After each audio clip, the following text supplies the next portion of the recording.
ఇందులో జగన్ క్రిస్టియన్, చంద్రబాబు నాయుడు హిందువు అదేం కాదు.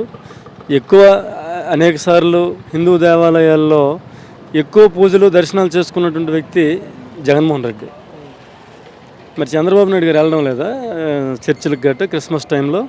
అలాగని చంద్రబాబు నాయుడు క్రిస్టియనా?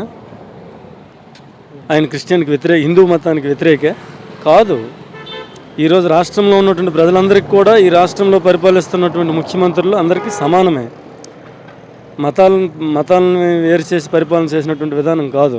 కాకపోతే అచ్చెన్నాయుడు గారు కానీ కూటమి నాయకులు కానీ ఈరోజు ప్రజల్ని మళ్ళీ మోసంలో దించే ప్రయత్నంలో భాగమే ఆ మాటలు తప్ప ఇంకోటి కాదు. మీరేమంటారు? శాసన మండలిలో ఈ విషయం గురించే మాట్లాడాల్సిన అవసరం ఉందా? జగన్ మతం గురించి అసలు అవసరం లేదు.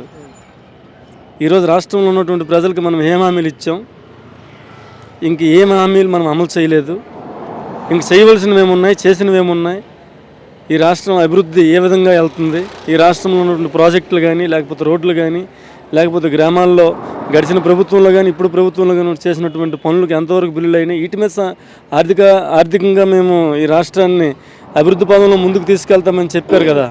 వాటి కోసం చర్చించాలి తప్ప జగన్ క్రిస్టియను, జగను ముస్లిము అని ఒక అధికారంలో ఉన్నటువంటి వ్యక్తులు మాట్లాడుతున్నారంటే, శాసనసభలో చట్టసభల్లో మాట్లాడుతున్నారంటే ప్రజలను మభ్యపెట్టే